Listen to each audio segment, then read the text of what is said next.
There are just under 17,000 franchise car dealerships in the United States. Together, they sell more than $1.3 trillion worth of vehicles and services in a year, which sounds like one of the great money machines of the American economy. The average dealership keeps 1 to 2 cents of every dollar that passes through it. That's the number that explains almost everything else about how a car dealership actually makes money. Not the sticker prices, not the balloons on the lot, not the salesman in the parking lot who reaches you before you've closed your car door. 2 cents on the dollar on a good year. Start with the thing everyone assumes is the business, the new car on the showroom floor. In 2024, the average gross profit on a new vehicle sale was about $2,200, and that was after falling by a third in a single year. Gross, not net. Out of that comes the salesman's commission, the building, the advertising, the insurance, and the interest the dealer is paying on the car itself.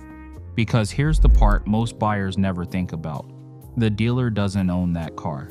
It was bought with borrowed money, a loan called floorplan financing, and every day the car sits on the lot, the interest meter runs. A vehicle that waits 90 days for a buyer can quietly eat most of the profit it was supposed to produce.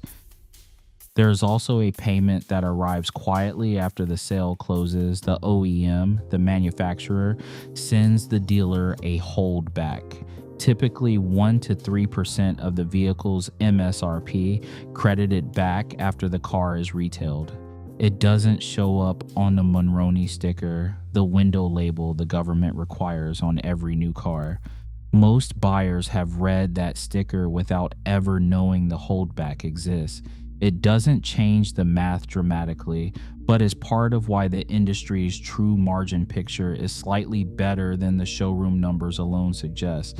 So the showroom, the part of the dealership built to be seen, the part with the glass walls and the polished floors, operates on margins that would make a grocery store nervous. If that were the whole business, most dealerships wouldn't survive a bad quarter. It isn't the whole business. The new car is closer to a customer acquisition cost, a very expensive handshake. The actual money lives in 2 rooms the tour never starts with, a small office just off the sales floor, and the service bays out back. The small office is where the finance and insurance manager works, and in the industry it's just called F&I. Most buyers experience it as paperwork, the room you sit in after the deal is done. From the dealership side of the desk, the deal isn't done at all. It's just getting started. At the big publicly traded dealer groups, AutoNation, Lithia Motors, Penske Automotive, the F&I Office now produces about $2,500 of gross profit per vehicle sold, a figure the industry tracks as PVR, profit per vehicle retailed. Read that against the numbers from the showroom and the shape of the business comes into focus. The office with the fluorescent lighting and the laser printer earns more per car than the car does. The money comes from a few places. When the dealer arranges your loan, the bank quotes them a buy rate, which is the wholesale interest rate they have actually qualified for, and the dealer is allowed to quote you a slightly higher one, keeping a share of the difference. It's called dealer reserve. It's legal, and it means the dealership is functioning as a lender's storefront, collecting a fee for originating your debt. Captive finance companies such as Toyota Financial, Ford Credit, GM Financial operate on exactly this model, partnering with their branded dealers to keep that spread inside the manufacturer's own ecosystem. Then come the products, extended service contracts, gap coverage, paint protection, wheel and tire plans. Each one carries a markup that the metal on the lot could never support. That PVR figure is nearly 50% higher than it was in 2019, and it has held near record levels even while profit on the vehicles themselves fell. This is also why every guide on how to negotiate with a car dealer can feel strangely incomplete. The whole genre trains you for combat over the sticker price, and the store will genuinely fight you there because theater has its uses. But a dealership can lose the battle in the showroom and win the war in the finance office quietly, on a document most people sign while thinking about lunch. An old line from the Confessions of Car Salesmen holds that you don't sell the car, you sell the payment. The F&I Office is where that philosophy has a desk.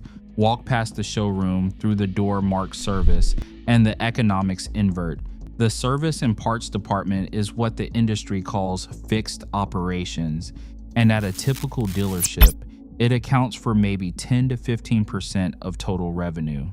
It also produces roughly half of the gross profit. In the first 6 months of 2025 alone, America's franchise dealers wrote more than 137 million repair orders, over $81 billion in service and parts business. The margins explain the imbalance. A dealership earns somewhere under 6% gross selling you a vehicle. On labor and parts, it earns 45 to 50%. The main cost of an hour of service work is the technician's wage, and a good technician bills out at a multiple of what he's paid. Nothing on the sales side of the building comes close to that arithmetic, which is why dealers track a metric most customers have never heard of, called service absorption.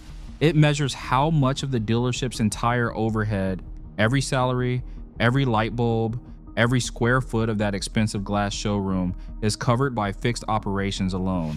The national average sits around 64%. The target that NADA, the National Automobile Dealers Association, the industry's own trade body, publishes is 115%. A dealership that hits it has paid all of its bills before selling a single car, and every vehicle that rolls off the lot after that is gravy. The pattern holds at scale. In 2025, the publicly traded dealer groups earned $10 billion in gross profit from fixed operations and nearly $6 billion from F&I. Together, those two lines produce 70% of total gross profit on just 18% of revenue.